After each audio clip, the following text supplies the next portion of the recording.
دونوں طرف قوتیں چاہیے، سکھانے کے لیے قوت مؤثرہ اور سیکھنے کے لیے قوت جاذبہ۔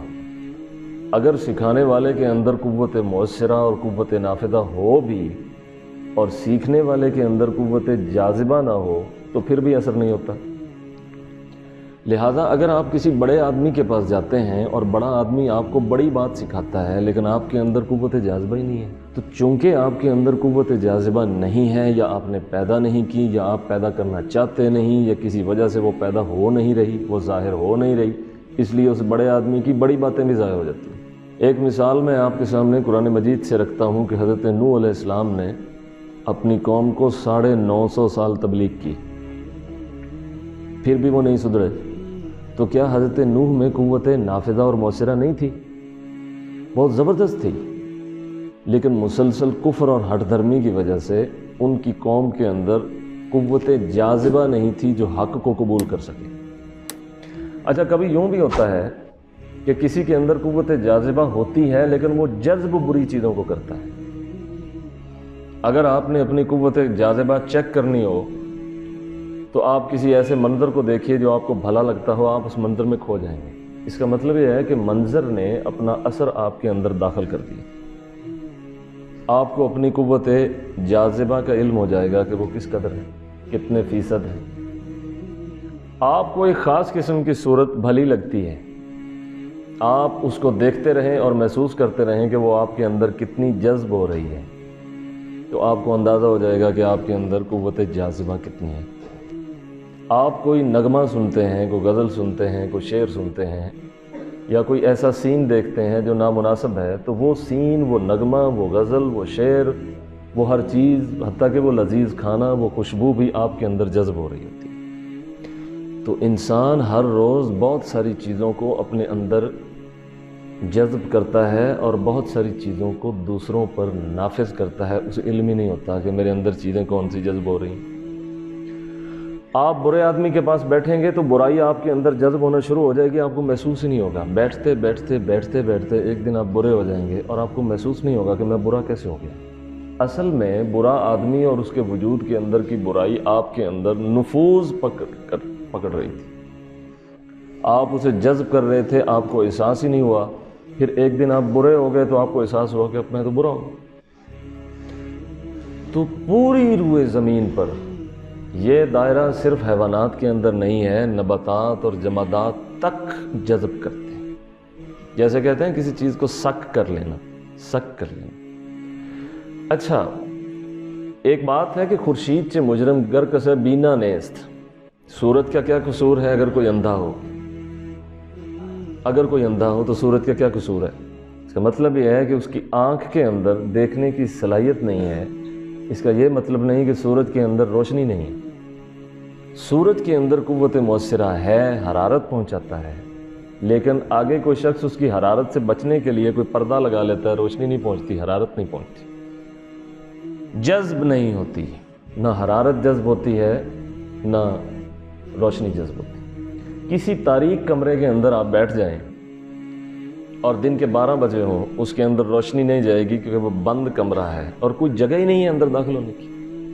اگر اندر داخل ہونے کی کوئی جگہ ہی نہیں ہے تو پھر سورج کو کیوں برا بھلا کہتے ہیں؟ اس کمرے میں سے سوراخ کیجئے، جب تک آپ سوراخ نہیں کریں گے تب تک روشنی اندر داخل نہیں ہوگی، چاہے جتنی بھی شدت کی روشنی ہے۔ یا یوں ہو جائے کہ روشنی اس قدر شدید پڑے، اس قدر شدت سے پڑے کہ روشنی خود ہی سوراخ پیدا کر لے، لیکن یہ قانون قدرت کے خلاف ہے، ہوتا ضرور ہے لیکن کم ہوتا ہے۔ یہ مثالیں آپ کے سامنے پیش کی ہیں۔ اب یہ بات سمجھنی آسان ہو جائے گی کہ بڑے لوگوں کی بڑی باتیں بھی ہم پہ اثر کیوں نہیں کرتی، یہ جذب کیوں نہیں ہوتی؟ اس لیے کہ ہمارے اندر قوت جاذبہ کمزور ہوتی ہے جو بڑے آدمی کی بڑی بات کو قبول کر لے۔ نبیوں کے پاس، انبیاء کے پاس جو لوگ بیٹھتے ہیں یا ان کی صحبت میں جو اہل ایمان رہتے ہیں، تو نبی کی صحبت کی وجہ سے ان کے اندر جذب کی صلاحیت بہت زیادہ بڑھ جاتی ہے۔ اس لیے جب وہ قرآن پڑھتے ہیں تو ان کو یوں لگتا ہے جیسے قرآن ابھی اتر رہا ہے، اگرچہ ان پر نہیں اتر رہا، لیکن یوں لگتا ہے کہ اس کا معنی ان کے دل پر اتر رہا ہے اس قوت کی وجہ سے۔ یہ جو فَأَلْهَمَهَا فُجُورَهَا وَتَقْوَاهَا فرمایا ہے کہ ہم نے انسانی وجود میں ودیت کر دی 2 طاقتیں، کہ وہ شر کو بھی قبول کرتی ہے، وہ خیر کو بھی قبول کرتی ہے۔ اب اس ضمن میں آپ نے اچھی طرح سے سمجھنا ہے کہ اس کو دوسرے الفاظ میں قوت جاذبہ اور مؤثرہ کے ذریعے سمجھایا گیا ہے۔ تو جس آدمی کے اندر قوت جاذبہ ہوگی وہی جذب کرے گا، دوسرا جذب نہیں کرے گا۔ پھر جذب بھی صحیح کو کرنا ہے، غلط کو نہیں کرنا۔ کبھی یوں ہوتا ہے کہ جذب خود بخود ہو رہا ہوتا ہے اور ہمیں خبر نہیں ہوتی۔ رسول کریم صلی اللہ علیہ وسلم نے فرمایا کہ بنی اسرائیل کے جو عالم لوگ تھے، علماء، مولانا، صوفی، یہ پہل ٹھیک تھے، پھر انہوں نے دنیا داروں کے ساتھ اٹھنا بیٹھنا کھانا پینا شروع کر دیا۔ دنیا داروں سے مراد غافل لوگ، ورنہ جس آدمی کے پاس بہت مال ہو وہ دوسرے معنی میں دنیا دار نہیں ہوتا۔ جس کے پاس بڑی گاڑی ہو، جس کا بزنس ہو، وہ دنیا دار نہیں ہوتا۔ دنیا دار وہ ہوتا ہے کہ جس کی دنیا اس کے دین کے سامنے مقابلے میں آ جائے اور حق کے لیے اس کی دنیا ایک پردہ بن جائے، یعنی حق تک پہنچ نہیں رہا دنیا کی وجہ سے، وہ دنیا دار ہوتا ہے۔ وہ دنیا دار ہوتا ہے، دوسرا دنیا دار نہیں ہوتا۔ جس کی ساری دنیا ہو ہی دین کے لیے تو وہ دنیا دار تو نہ ہوا، وہ تو دین دار ہو گیا۔ ایک مثال دی ہے، فرمایا بنی اسرائیل کے علماء نے پھر ان دنیا داروں کے ساتھ اٹھنا بیٹھنا شروع کر دیا، کھانا پینا، ان کے ساتھ اٹھتے بیٹھتے، کھاتے پیتے، چلتے پھرتے، باتیں کرتے۔ ایک دن ایسا آیا کہ ان کے دل بھی ویسے ہو گئے جیسے ان کے تھے۔ یہ دیکھیں، یہ چیز جذب ہو رہی ہے لیکن پتہ نہیں چل رہا۔ آپ برے آدمی کے پاس بیٹھیں گے تو آپ یہ نہیں چاہیں گے کہ میں برا ہو جاؤں، لیکن چند دن پاس بیٹھنے سے اس کی برائی کی تاثیر آپ کے اندر جذب ہوتی رہے گی، آپ کو پتہ نہیں چلے گا، سانسوں کے ساتھ جذب ہو جائے گی۔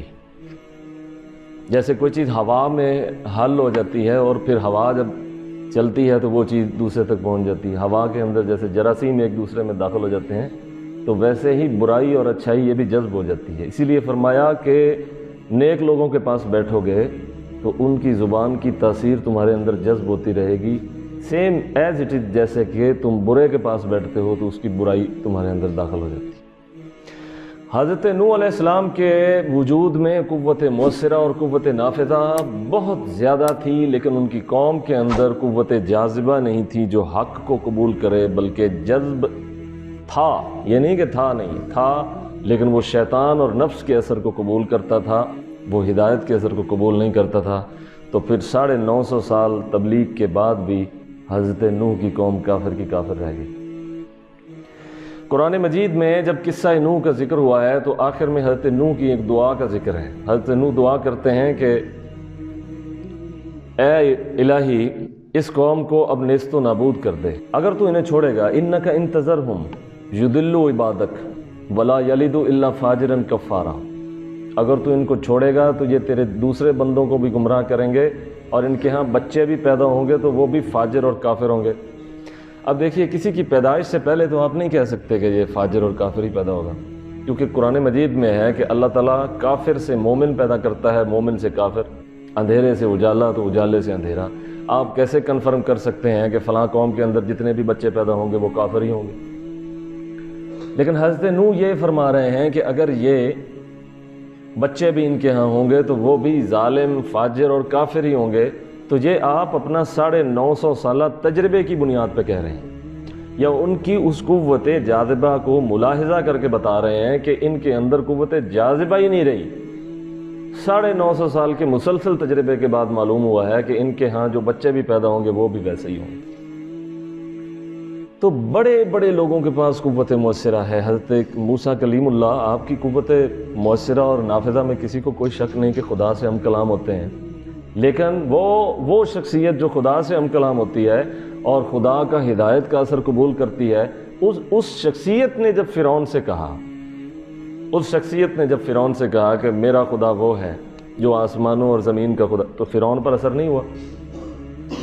تو فرعون پر اثر نہیں ہوتا، نمرود پر بھی اثر نہیں ہوتا، اگرچہ ابراہیم کے اندر بھی قوت مؤثرہ اور نافذہ بہت زیادہ تھی، اور حضرت موسیٰ کلیم اللہ کے اندر بھی بہت زیادہ تھی، اور حضرت محمد الرسول اللہ کے پاس تو سب سے زیادہ تھی، لیکن نہ نمرود پہ اثر ہوا، نہ فرعون پہ اثر ہوا، نہ ابو جہل، عتبہ و شیبہ پہ ہوا، کیونکہ انہوں نے ہدایت کو جذب نہیں کیا۔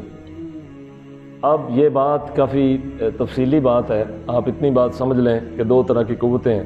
کبھی آپ نیک لوگوں کے پاس بیٹھیں اور آپ کہیں کہ تبدیلی پیدا نہیں ہوئی، تو کیوں نہیں ہوئی؟ اس لیے نہیں ہوئی کہ آپ کے اندر نیکی کو جذب کرنے کی وہ قوت جاذبہ کمزور ہے۔ آپ کے اندر یہ کمی ہے، ہمارے اندر یہ کمی ہے کہ ہماری وہ قوت جاذبہ میں وہ استعداد نہیں رہی کہ ہم اس کو جذب کر سکیں، اس لیے محروم رہ جاتے ہیں۔ تمام کے تمام اولیاء کے اندر قوت مؤثرہ اور جاذبہ ہوتی ہے، لیکن سب کی اس لیول پہ نہیں ہوتی کہ بہت زیادہ ہو۔ بعض اپنی قوتیں بھی اللہ تعالیٰ کے سپرد کر دیتے ہیں۔ خیر یہ ایک الگ سے تقسیم ہے۔ اب میں حضرت ابوبکر صدیق کو خراج تحسین پیش کرتا ہوں کہ اس امت میں نبی مکرم کی صحبت میں سب سے زیادہ اللہ تعالیٰ نے نبی کی ہدایت اور نبی کے نبوت کے فیضان سے جس شخصیت کے اندر جذب کی سب سے زیادہ صلاحیت پیدا کی وہ حضرت ابوبکر صدیق کی ذات ہے۔ امت میں اگرچہ صحابہ نے اپنی اپنی استعداد کے مطابق ان سے سیکھا ہے، ان سے لیا ہے، لیکن سب سے زیادہ قوت جاذبہ کے حامل حضرت ابوبکر صدیق۔ یہی وجہ ہے کہ جس دن رسول کریم صلی اللہ علیہ وسلم کا وصال ہوا تو تمام صحابہ بڑے پریشان تھے کہ یہ کیا ہو گیا، حتیٰ کہ حضرت عمر نے تو تلوار نکال لی کہ جو یہ کہے گا کہ آپ کا انتقال ہو گیا اور بس فوت ہو گئے تو اس کو میں نپٹوں گا۔ سب پریشان ہیں، سارے ہی بیچ میں ہیں اور پریشان بیٹھے ہیں، کوئی کسی حال میں کوئی کسی حال میں۔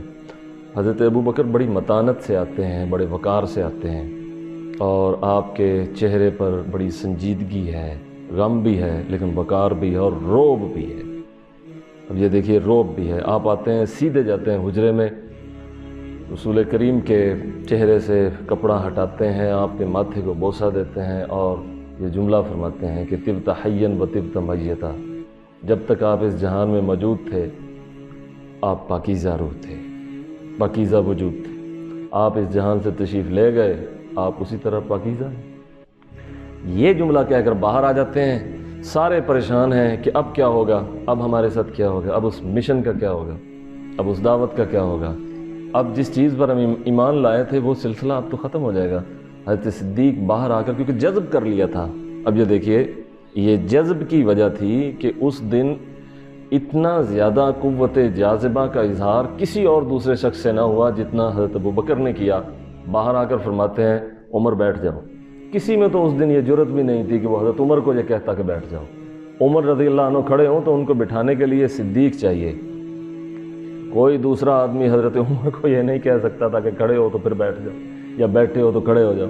رسول اللہ کے بعد یہ ابوبکر ہی تھے جن کی بات عمر بھی مان جاتا تھا۔ عمر کو پتہ تھا کہ ابوبکر ناراض ہو جائے تو رسول ناراض ہو جاتے ہیں۔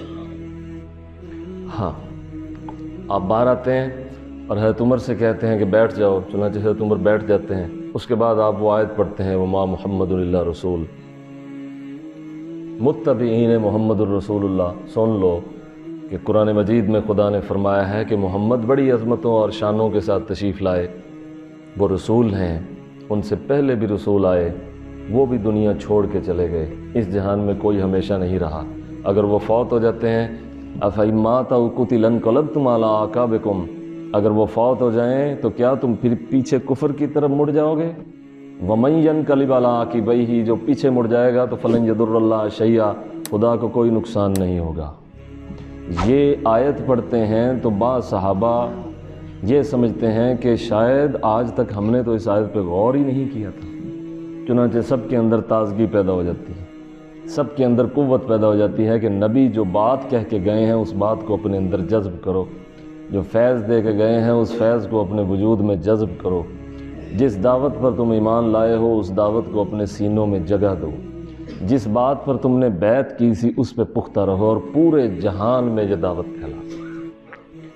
تو پوری امت مسلمہ قیامت کے دن تک حضرت ابوبکر کے اس احسان کا بدلہ نہیں دے سکتی۔ اس دن کچھ بھی ہو سکتا تھا، کچھ بھی ہو سکتا تھا، ارتداد کا دروازہ بھی کھل سکتا تھا، لوگ پھر بھی سکتے تھے، فتنے بھی پڑ سکتے تھے، جھگڑے بھی پڑ سکتے تھے، بڑی بڑی باتیں ہو سکتی تھیں، لیکن حضرت صدیق نے سب کو سنبھال لیا اور سب کو فرمایا کہ مشن پہ لگ جاؤ، جس مشن پہ انہوں نے تمہیں لگایا ہے۔ وہ اس جہان کو انہوں نے چھوڑا ہے لیکن اس جہان میں تمہیں ملاحظہ کرتے ہیں۔ تو اس احسان کو یہ پوری امت اس کا بدلہ نہیں دے سکتی۔ شاید یہ وہی احسان ہے جس کے بارے میں رسول اللہ نے اپنی حیات مبارکہ میں فرمایا تھا کہ میں نے سب کے احسانات کا بدلہ دے دیا، ایک ابو بکر کا احسان ابھی باقی ہے، اس کے احسان کا بدلہ میں روز قیامت دوں گا۔